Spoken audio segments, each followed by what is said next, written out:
I'm Joe Catalano with an AM Quincy news update for Wednesday, December 13th. The Quincy City Council and the Quincy Planning Board will review a proposal to create a new multifamily housing district around the Quincy Adams MBTA station tonight. The Planning Board will meet at 6 p.m. in the first floor meeting room, and the City Council will meet at 7 o'clock in the Great Hall at Quincy City Hall. The new district would set aside certain areas around the Quincy Adams station that would be designated for more dense housing in order to comply with a state law requiring MBTA communities to provide multifamily housing. Quincy Mayor Thomas Koch says the city is already working to provide more housing around T stations, and Ward 4 Councilor James Devine says steps will be taken to protect residential neighborhoods from overdevelopment. Also tonight, the City Council will consider selling the IHOP restaurant property to Atlantic Development of Hingham for a creation of new apartments and retail that could include a Trader Joe's market. Construction of a new clubhouse at the Furnace Brook Golf Course in Quincy will be getting underway soon. Commissioner of Natural Resources Dave Murphy says the city has demolished the former clubhouse that was built in 1926, and G&R Construction from Hanover will begin putting up the new clubhouse.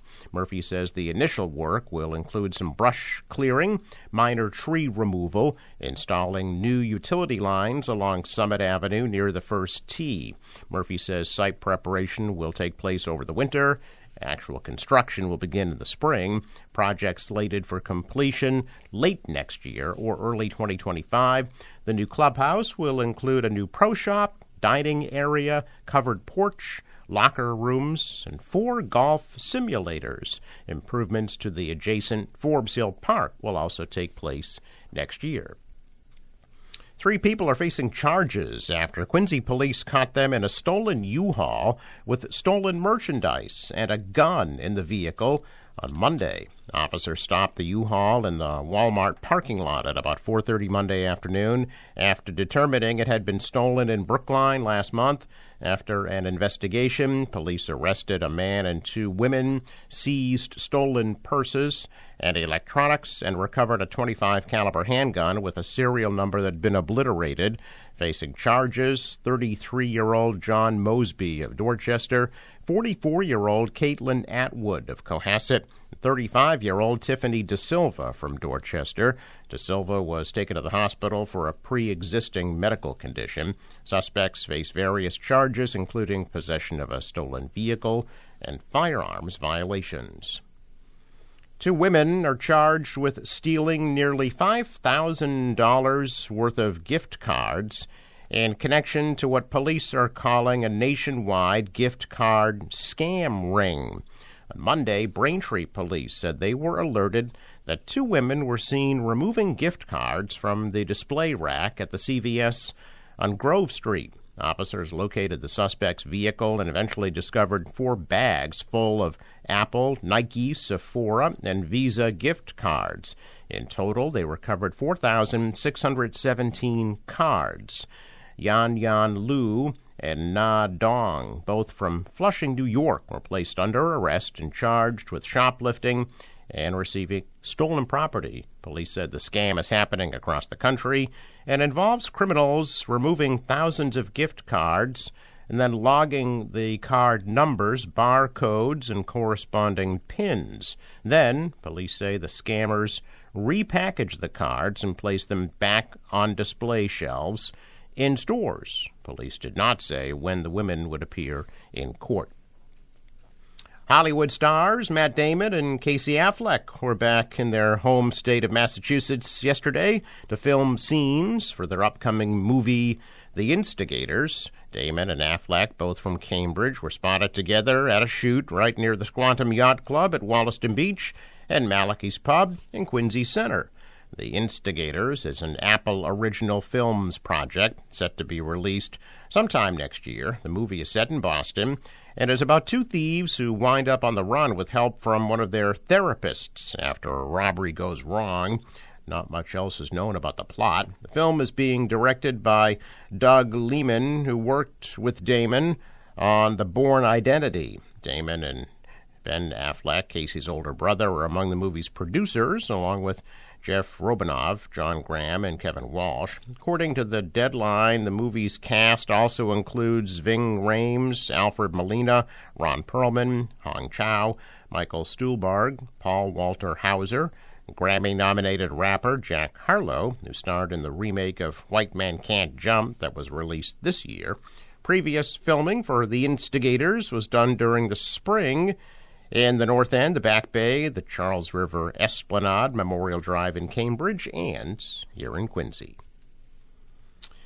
A man who's accused of murdering his wife nearly a year ago and dismembering her body is getting a new lawyer. Yesterday, attorney Larry Tipton said he's been asked to defend Brian Walsh of Cohasset because he needs a public defender. 48-year-old Walsh was indicted in March by a grand jury on multiple charges in connection with the disappearance and presumed death of his 39-year-old wife, Anna, who was last seen alive on New Year's Day. Her body has not yet been found. Charges brought against Brian Walsh include murder, misleading a police investigation, obstruction of justice, and improper conveyance of a human body. He remains held without bail.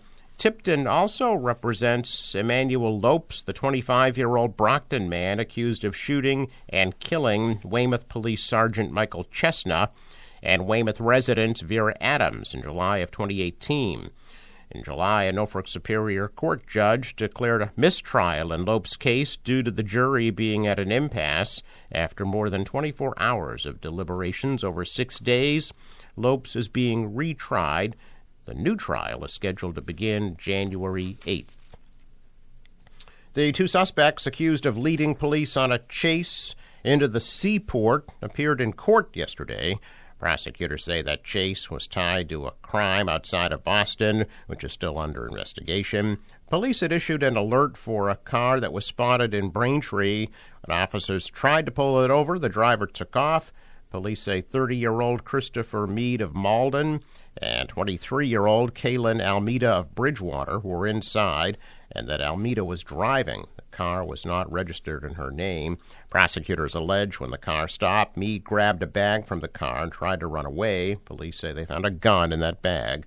Almeida being held on $2,500 bail with home confinement. Meade, who had an outstanding warrant, facing multiple weapons charges and will be held until the court can hold a dangerousness hearing against him.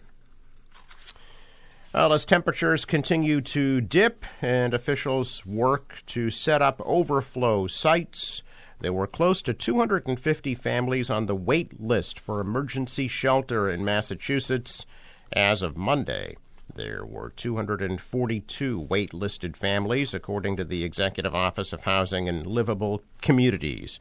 A total of 7,538 families were in shelter as of Monday, including more than 3,800 in hotels and motels. Last week, 42 families enrolled in the system, and 30 families exited it. So far, 2 overflow shelter sites have opened up. One, operated by the state, took space inside the State Transportation Building for a few weeks. It provided beds for families at night. And the Chinatown YMCA opened its doors to the families during the daytime. That site closed last Friday. The operations were moved to Eastern Nazarene College in Quincy. The other overflow site is operated by Catholic Charities Boston in partnership with the United Way of Massachusetts Bay. And one more overflow site is expected to open soon.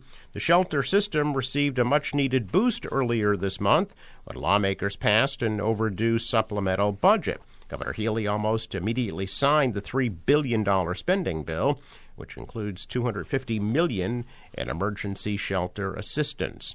Funding comes with new requirements: the number of new migrants enrolled in shelters, how much the state is spending on the system, and the number of wait-listed families will all be included in reports submitted to the House and Senate Committees on Ways and Means every 2 weeks. There are also requirements for reporting the number of people with work authorizations who enroll in the system as migrants. Healy has been working with federal officials to host work authorization clinics, which have helped more than 1,000 people submit their paperwork so far. Check of business news. Stocks are higher. The Dow is up 173. The Nasdaq rose 100. The S&P added 21. Asian stocks are mixed. The dollar rose. The euro's down. Oil, $72 a barrel. Sports, Celtics beat the Cavaliers 120-113. Bruins are in New Jersey tonight at 7:30. Forecast from the National Weather Service. Partly cloudy today, high 42. Clear and cold tonight, low 35. Tomorrow, sunny, only a high of 35 degrees, but warming up Friday, sunny, high 50. And Saturday, partly sunny, 50 degrees. With a boater, waves about 2 feet, west wind at 10, gusting to 30 knots at times. High tide right after 11 a.m. Sunrise, 7:04, sets 4:12. Traffic note, Fore River Bridge scheduled to open at 1 p.m. I'm Joe Catalano with an AM Quincy news update for Wednesday, December 13th.